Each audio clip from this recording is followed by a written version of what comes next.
Dviratuko dainos atlikėjas Eugenijus Ostapenka ir buvusi jo mylimoji Tatjana Žgunova dar visai neseniai viešai demonstravo šiltus tarpusavio jausmus.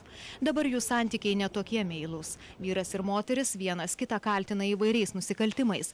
Abiejų atžvilgių privataus kaltinimo tvarka teisme pradėta nagrinėti ne viena baudžiamoji byla. Simboliška, tačiau pirmasis bylos posėdis įvyko įsimylėjėlių Šventojo Valentino dieną. Tatjana Žgunova į teismą atvežta iš areštinės. Mat moteris yra suimta dėl kitos bylos.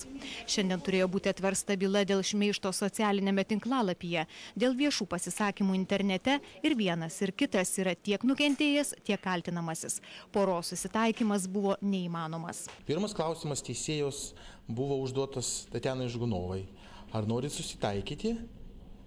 Tatjana Žgunova atsakė ne.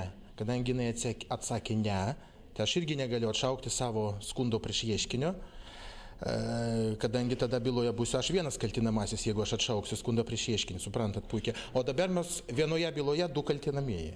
Skirtingai nei skandalais pagarsėjęs dainininkas, buvusi jo mylimoji, bendrauti su žurnalistais nebuvo linkusi. Ar nesiruošite susitaikyti? Eikit, žinot kur, palikit mane ramybėj. Ar jūs norėtumėt su jie apskritai susitaikyti? Tiesiog, kad ji vėl būtų jūsų mylimoji? Čia neįmanoma. Čia neįmanoma dėl jos sunkaus charakterio. Į teismo posėdį susirinkę žiūrovai smalsuoliai reginių mėgavosi neilgai. Aptarus proceso dalyvių prašymus, bylos nagrinėjimas iš esmės buvo atidėtas. Mat pora pareiškė norą susipažinti su kai kuriais dokumentais.